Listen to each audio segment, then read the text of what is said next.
mentioned Afghanistan. Can you tell us your opinion about the relation between the European Union and NATO? Even if it's not our interview today, but you mentioned Afghanistan and also Russian Federation, and next year the developments in Afghanistan because of the NATO troops.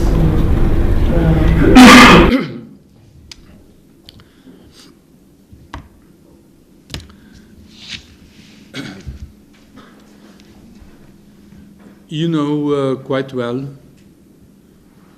the fact that in the UN Charter there are clear restrictions on the use of force. After 2001, the Bush doctrine generated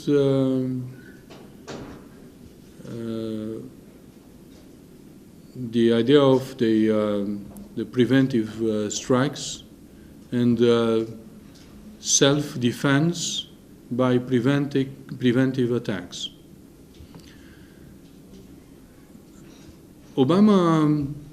President Obama clearly mentioned that the United States is no longer going along this Republican doctrine, and the American government decided to go back from Iraq and from Afghanistan. Well, there will be some troops remaining there for training the local police and army, but it is clear that after the Soviet experience, the American experience didn't bring clear results.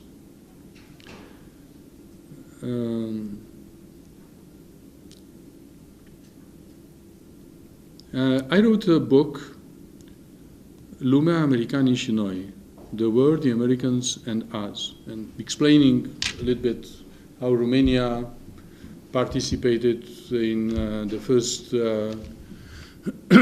operation against Iraq in '91, what happened in 2003, what happened with the participation of Romania in Afghanistan. Well, it's clear that in the United States, some of the people question themselves whether this type of policy can be perpetuated, can be continued, and what would be the price in terms of money, expenditures, and so on. And they decided that it's very difficult to maintain on long term such a strategy based on such a doctrine. It is very, very expensive. And that's why the doctrine changed the way of looking at the same things. Well, European Union, of course, does not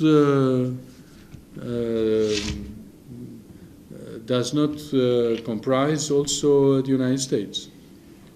So NATO has a limited membership, somehow different from the European Union, and the problem was at a certain moment when France was very active in the European Union, but very reluctant against NATO.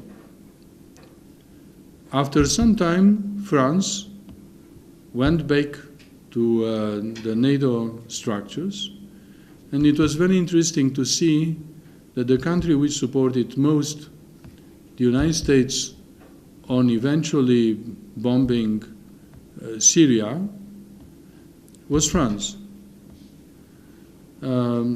So it's clear that the objectives of the two organizations are different.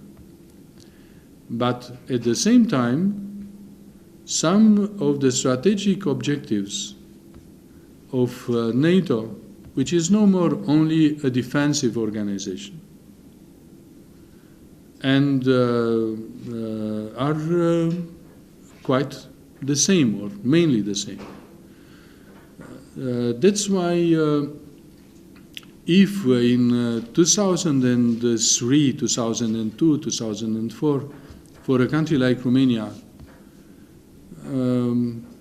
it was a question mark whether to be part of NATO or a part of European Union. Now, this issue is not so much creating problems. So I think that now the relationship between the European Union and NATO are quite smooth. And by the way, I think that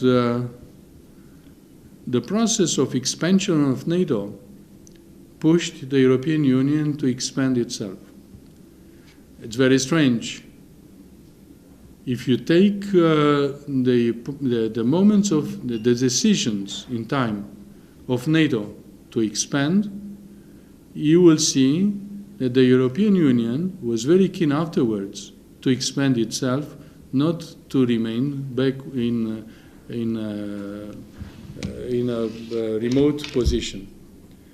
And that's why also concerning Serbia and other countries from the former Yugoslavia, you can see the differentiation policy for countries which have a strategic position,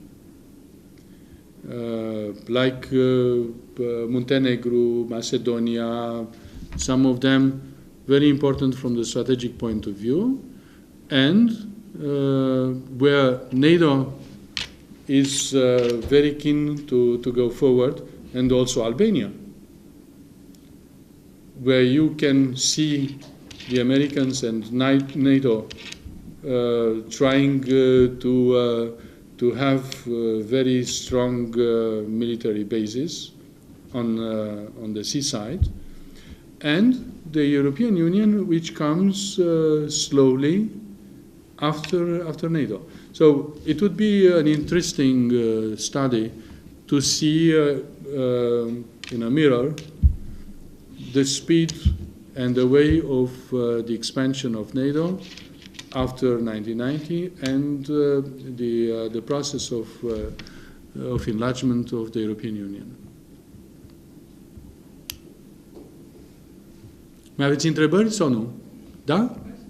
We always do. I'm working now on the second edition of Romanian-American Partnership, and I have found several books written before '89 by some American authors about the policy of differentiation concerning Romania in the 60s, in the 70s. And if you take, if you follow the developments after 1990, you'll find again a policy of differentiation, but was of a different type. During the 60s and 70s, Romania was encouraged to be the troublemaker in the Warsaw Pact and was benefiting in bilateral relations, visits from American presidents, whatever, in Romania, Romanian president going to the United States, most favored nation treatment, whatever. After 1990, the preference, well, again, a policy of differentiation was used, but this time against Romania. The countries preferred were the Visegrad group, from the countries from the Visegrad group. Perhaps they were closer to the heartland of Europe. They represented the core of the Central Europe as such.